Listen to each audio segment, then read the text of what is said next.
All right, and if you want to introduce yourself again for the three people that might have not been here earlier. Hey, I'm John Wolpert. I'm the offerings director for IBM's blockchain emerging business unit. The fact that there is such an animal as me is kind of telling, right? We now have kind of an army growing of not a best metaphor army, but of people at IBM working on this. It really kind of reminds me, who was around for the advent of Java? Those of us who were around are kind of going, eh. How did that happen? I thought we were the young bucks. Now we're the old bucks. Yeah, so Java in 95, 96, 97 really felt the same as what's going on now. And maybe this is faster, but a lot faster. But we thought that was fast. Within a couple of years, IBM just said, hey, we're going to get behind this thing in a big way. We had thousands of people devoted to Java at the core. I mean, like open source work at one time. We were kind of like Java's rich uncle. And this is sort of our MO. We do this a lot. We get behind other people's stuff. Certainly for the last 30, 40 years, that's been our thing. We don't do a lot of proprietary. I was in the room when we decided to go to Linux, which was a big deal, right? So Linux, Java, XML. Some of you guys might have heard this story from me, so I don't want to belabor it. But the point is, we dig that stuff, and we focus pretty heavily on the outside of IBM, and that's why we saw blockchain coming, and that's why we got behind it. We thought, well, what if Bitcoin itself is the next Java? And then we tried that and said, well, what if Ethereum was the next Java? And we tried that, and we said, well, maybe we should help build a net new one from scratch. And that's kind of why we got behind Hyperledger. We dig all that stuff. We dig, Ripple, Eris, Stellar, Ethereum. All of that it's like standing on the shoulders of giants. People came up with some important stuff, and they brought the pattern to the forefront of our imagination, which is kind of what all those other things did, Linux and Java and other things. So we took a bold move to decide to try to build something net new from the ground up with industry needs in mind. And it doesn't invalidate any of the stuff that you've heard. I mean, there was a guy this morning talking about Bitcoin and the need for Bitcoin. 100% agree with that stuff. I mean, we do. There are needs for that kind of thing. Although I will say, as a company, we don't have a dog in that hunt. We don't have a dog in cryptocurrency. That's going to play out as it's going to play out. We don't have a point of view about it. That's for other people. What we worry about is things like companies talking to other companies and managing their obligations to each other in a way that allows us to do that in an automated way without a whole bunch of people making phone calls and trading emails and having intermediaries, that sort of thing. So that's kind of where our interests lie. And those interests and the interests of our clients were not terribly well suited to the structures that were required specifically to handle up the stack applications like moving Bitcoins around, which is why we went to the Hyperledger thing. I want to very much stress way big respect to all of the things that have come before. And anything you'll see in Hyperledger, you're going to see the provenance of that stuff in Ethereum, or Ethereum and Bitcoin and everything else. You'll see that in Hyperledger. In fact, I mean, the Ethereum cats are in the Hyperledger Foundation, as are a big chunk of the original core Bitcoin core devs. So it's not like it's a mutually exclusive thing. So I guess those are my comments. I wonder, we've got a bunch of mics up here. I wonder, could I turn this around? So I'm the product guy at IBM. So my interest is not to tell you, I'm not the evangelist. I'm not here to sell you on anything. I'm kind of interested in what use cases we should be designing this stuff for and what you guys want to use it for. So instead of you guys firing a bunch of questions at me, I'm going to ask one question out to the audience right now. Show of hands, who's going to be building something on a blockchain fabric of one kind or another this year? 1, 2, 3, 4, 5, 6, 7, 8, 9, 10, 11. About a dozen, baker's dozen maybe? How many people are going to be building that in production? How many are going to go to production this year as opposed to, proof of concept. Like almost the entire set, maybe missing a couple. All right, so how many are thinking about using Hyperledger for that right now? About half of that. So that's good.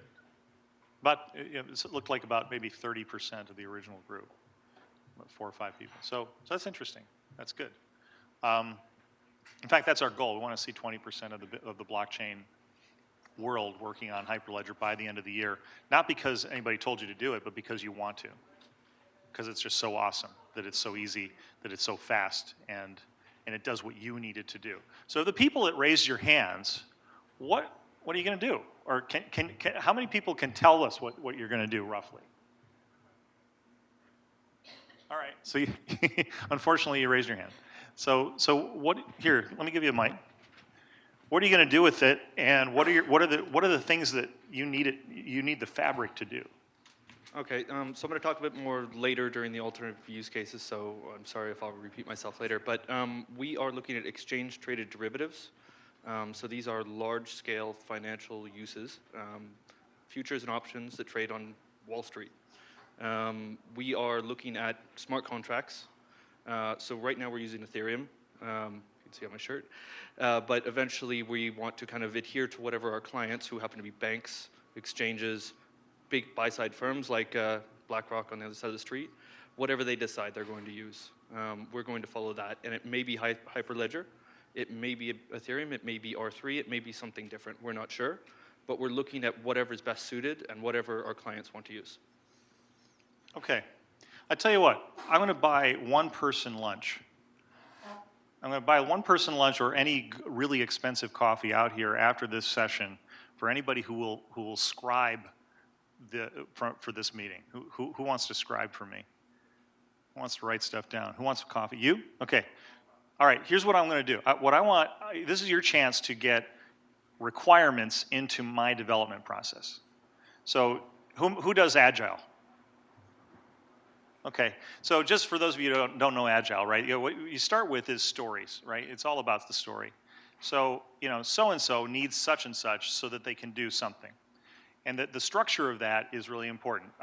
This is a person X, defined in a certain way, needs a thing so that they can do or be or so that they can something. So that's the structure. And I'd like to query the audience, starting with yourself. What is that? What is that requirement? What does that look like? Who needs what so that they can do something in your application? So as the developer of your thing, you need private confidential contracts so that you can not be able to do blah blah blah, right? I guess the one that I said up front, which was smart contracts.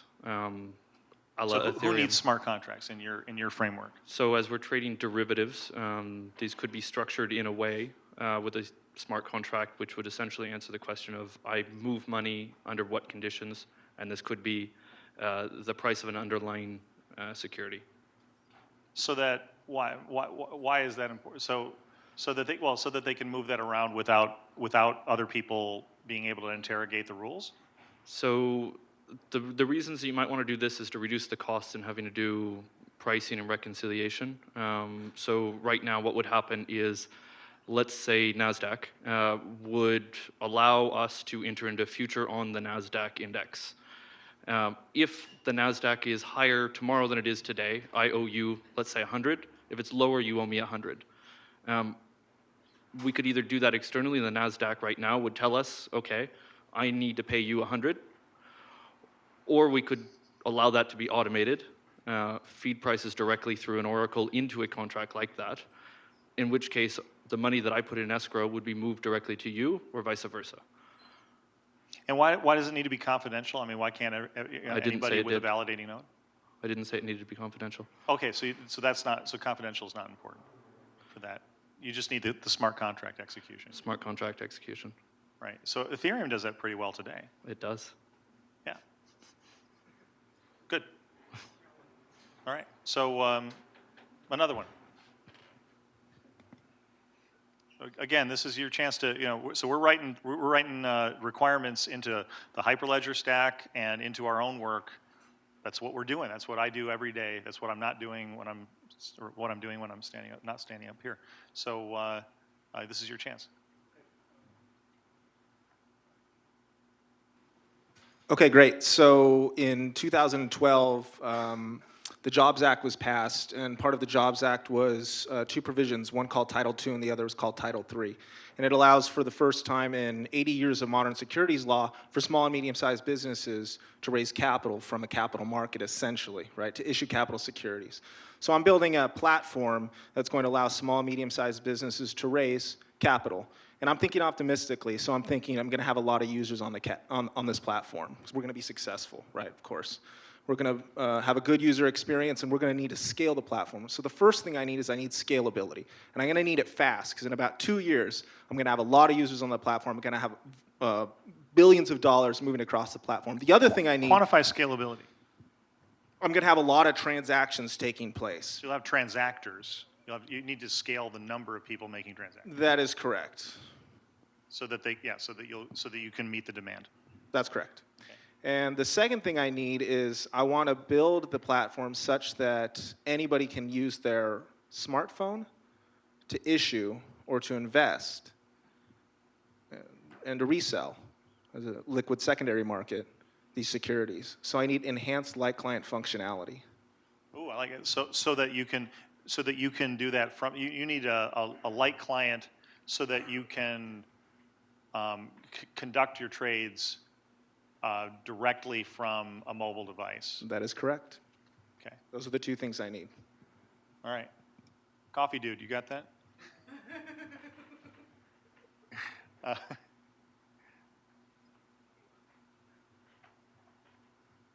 We could talk. We could go more deep. Like, why would you need an actual client for that? Why couldn't you just go SaaS? But that's or why couldn't you just build an app that talked to your node? I'm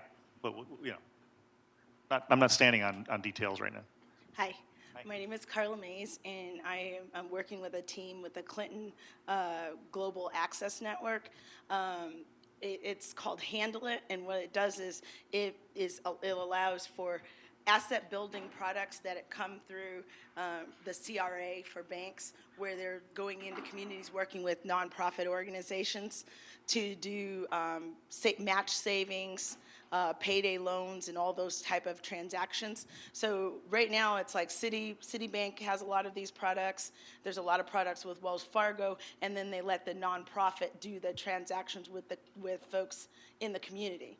The problem with that is that it's mostly paper, and it's mostly, the transactions have to then go, they're collecting it in cash or some other way, and then they're taking it to a branch, and then because the branch doesn't do that type of banking, they're sending it to somewhere else. So we're looking at using a blockchain stack to be able to just integrate those, integrate that in a mobile platform. So we're looking at on one side of the house, it's the banks meeting CRA and all the compliance, for their meeting compliance. On the other hand, it's the actual banking features that these nonprofits are trying to do, act as the bank. So we're looking to do is integrate that in a mobile platform. Wow, that's awesome. Come on, you should be up here. What am I doing here? No, that's awesome. So what? To distill out maybe a couple of user stories out of that. So as the operator of this network, I need what so that I can what? So we're basically needing to solve for industry, for the enterprise problems that the banks are having on meeting compliance. For doing business in a certain municipality, and for the feds, for state and feds. On the other side, we're looking at smoothing out the transactions. For these nonprofits shouldn't be doing necessarily banking. It should be more of the folks that are unbanked learning how to bank and then being brought up the banking chain. So right. So it's not just about. I mean, some folks would say, let them eat Bitcoin, right? But But you're saying, no, you should be able to transact in dollars. And Well, I mean, it can be Bitcoin. It can be a lot of different things. Right now, it's it's a mess. And what we're trying to solve for is that you'll have somebody that, like, say, a day laborer, and they'll be working.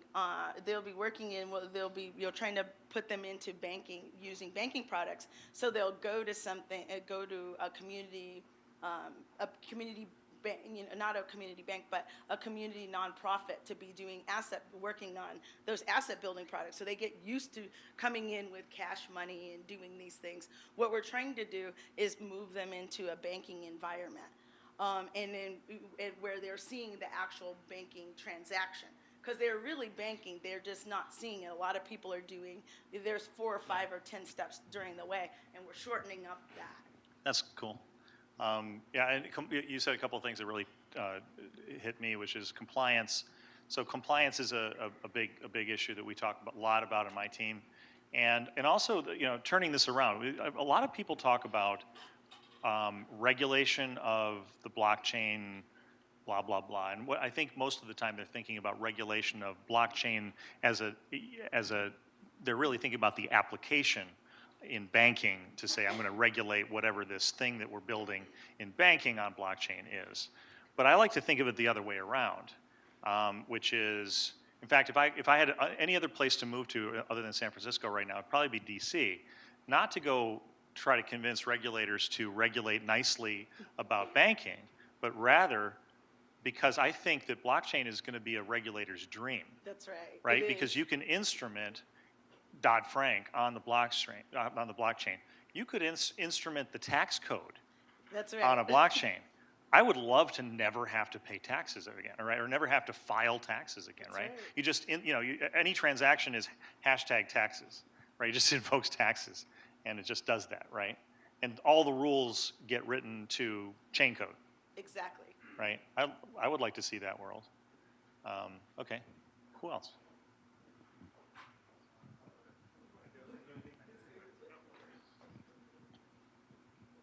Hi, my name's Brian. I'm at Cable Labs, and from a network provider perspective, we're looking at blockchains from a cybersecurity, distributed log, and from a forensic analysis perspective, after an attack has happened, we need to be able to say, yeah, this log was never modified during the attack, and being able to have a distributed, immutable ledger that we can go to say, no, this is exactly what happened on this machine.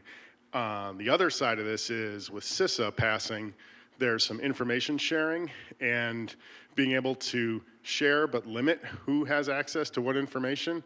A couple things are really, they look like good potentials from the network management perspective around blockchaining. Yeah, if I don't mind me asking a question on that. So some of my Bitcoin friends will say, well, you don't really need blockchain to get immutability, right? But when you need immutability with decentralization, then it gets a little bit more of an appropriate pattern. Where's the decentralization component in that? Well, part of that is multiple operators. So there's 2 aspects. One is the forensic analysis afterwards to go back and look at a log file and know that, yes, this hasn't been changed, and that it would be really hard for anybody to get to all the places that's distributed. But the other aspect of this with CISA is the idea of kind of a shared pattern recognition and knowing, this particular attack pattern is happening right now, and having that shared in a way. And that's not, you don't necessarily need blockchain to do that part, but it ties in if you're already keeping your critical logs on a distributed chain. This doesn't have to be a public chain. This is like a private chain amongst the operators that are participating. And part of what we would get with a blockchain is some of the compliance with CISA and some of the protections that offers. Without the promise of immutability, you may not qualify. So that's one of those kind of iffy little areas where a bunch of things come together at the same time as a tool like this is in our hands. Okay, all right. Yeah, all right. So I think netting that would be, you're thinking that maybe the regulator in this case, or CISA, would be more amenable if they were able to see this instrumented on a blockchain. They would be more likely to get approval.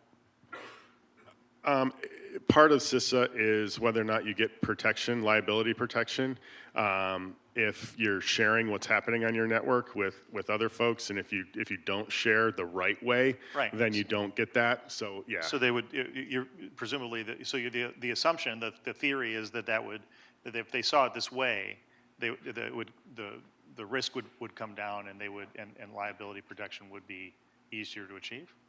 Right. One of the main questions that you get asked is who has the ability to update or delete out of this database, right? And if you have a database that effectively has no ability to update and no ability to delete and is distributed, you have a really interesting tool in that realm. Well, strictly speaking, and that sounds good. So strictly speaking, right, blockchain is not the database. It's the log of data. Right, so but I think the point is that if that hash, if you can prove that this data goes with this hash. Right. Yeah, you can walk the cipher chains back and right. Cool. Thank you. I think we had somebody here first, but then come back around. Okay, go ahead. Get another one. I got 4. Thank you. This is way more fun for me. Funner? Really? Wow. I have a 2-year-old, so that's ruining my vocabulary. My name is Manoj. I work for a company called CGI. So basically, our use case is we are building a payment network, which is in conjunction with another partner called Ripple, where we are looking at making international payments near real time. So Remittances. Yep. So that's the use case that we're working on. So who needs what so that they can what? Sure. So if you look at some context, if you look at banking today, you can actually FedEx faster than you do wire transfers internationally. It goes from hops to hops. There's lack of trust, so you need correspondent banks, you need intermediaries to actually settle transaction. It's between 5 to 7 days, and the cost per transaction for a wire transfer for a bank is north of $4 to $5 per transaction. I got that use case. I mean, we're Right. buds with, we're besties with the Ripple guys. We love those guys. Yep. So So yeah, what we're that's looking cool. to do is essentially lower the cost and make it real time. Yeah. No, Ripple rules. Chris Larson is one of the best CEOs out there. So the question is, for a fabric, if you're building that, say you're using Ripple or whatever you're using, you need what is the requirement for your application? What is not there today, and who is the user? What do they need so that they can do what? Sure. So one of the things that we do, John, is right. We sell payments product to different banks. So in some ways, we are a software provider. We are selling products to the bank. And what that product today does is it connects to different payments network. And none of those payment network today allow you to do a near real-time payment. So we are essentially looking at adding this new payments rail, which Ripple is building. The foundation is done. We are essentially connecting to it to allow banks to do this near real-time. And you're doing that right now with Ripple, right? That's correct. Yeah. So let me put the question differently. And if you notice that this is why you have product people, because especially and why we have a whole agile development discipline. You notice that actually nobody has told me a user story, right? Because it's hard. Like getting your head into this, as a so-and-so, I need such and such. It's a simple story, right? Nobody ever gives me that, including my own people. Right? So I'm kind of a wonk about this. So from the perspective, but let me change the question. Now that you're doing it, every solution creates its own problems, right? So the solution of the airplane created the problem that now I have to get a tablet so that I don't have to shut down my laptop, right, when I'm taking off and landing, right? That's a new problem. Without an airplane, I don't have that problem, right? So I can have a whole new product on top of the new solution, right? So every solution to a thing creates new problems. what problems are you experiencing now in doing this that you just wish you could solve? Or, or have you got it nailed? Everything's perfect with Ripple. No, we haven't. In fact, it's fairly experimental at this point. So in some ways, we are looking to learn from it, and I think there is a belief that there's a marketplace for this because of the problem that we're trying to solve. But the unintended consequence, as you were hinting, that we are going to create is still an unknown territory for us. And The we'll unintended probably- consequences? Yeah, so I think the example that you're giving as to what problems you would create in your example of airplane, right? You created a problem where you cannot carry laptops. So we don't know by doing this faster stuff what problems you're going to create. That's a little bit unknown Yeah, you're to still us. learning. Yeah, Yeah, okay, fair enough. sure. Thank you. Next person. Is there One more. All right, who's the lucky person? Yeah, okay. My name is Vince, and the idea is to have why blockchain in the first place. So the issue today is that what are the 21st century leadership skills required? So what I need is the intersection of data at smart city, so I can intersect with cognitive data using Watson APIs, including schools, to thrive and get next Gandhi or next Mandela to serve for 9 billion people by 2050. All right, gold star. That's awesome, and it actually, a lot of people ask me, why are we doing this, right? Like, IBM's not a charity business. Why are we working so hard on this open source stuff, and what's the deal? And of course, there's some simple answers, like we want you to run nodes on SoftLayer, and we want our workloads on our cloud, and we're going to try to convince you, that we're the best possible place to do, to run your solution and all that stuff. And a lot of that will be true because we learn more by being part of the start of it. But the other thing is we're a cognitive business now. And blockchain and cognitive have an interesting intersection in that if you here's an interesting problem with cognitive, right? As you get data, patient data, right? I mean, Watson's new job is to try to cure cancer and to fix the healthcare system, right? So that's kind of our thing right now, one of them, and doing a pretty good job, like really helping. But all that data has to go into a common corpus every time you do analysis, right? Anybody in machine learning or cognitive computing, right? Kind of right. You got to put it all into a corpus. Thinking about healthcare data as data is an interesting problem because it's like mixing paint. I got my lab report, and now I'm going to send it. Now maybe Mayo Clinic did my lab report, or maybe a service provider to Mayo Clinic did it. But that's my data. It's my bolus of information. And now I'm going to put it into this cognitive system that's going to get all this markup and all this, UEMA and all this crazy stuff that's going to get, it's going to conflate it and twist it and then combine it with other, and it's going to be put into a thing with maybe something from even maybe the Weather Channel, right? We just bought the Weather Channel. All this data, and that's where you're going to start to do your analysis, and you're going to strip my identity out of it. So now my lab report's no longer my lab report, and it's actually over in some other. Maybe it's gone to MD Anderson or Sloan Kettering or somebody else, right? How do you track all that? How do you unmix the paint? Well, what if we thought of all data as transactional, right? What if your lab report was the same as a Bitcoin? Right? What if I could create an asset out of my data? What if my data was an asset? Right? And what if the blockchain and cognitive together? And what company's really good at both? Both of those things. Well, we're good at one for sure. So, and we're working on the other one. So, we think that there's a lot of opportunity for us in that.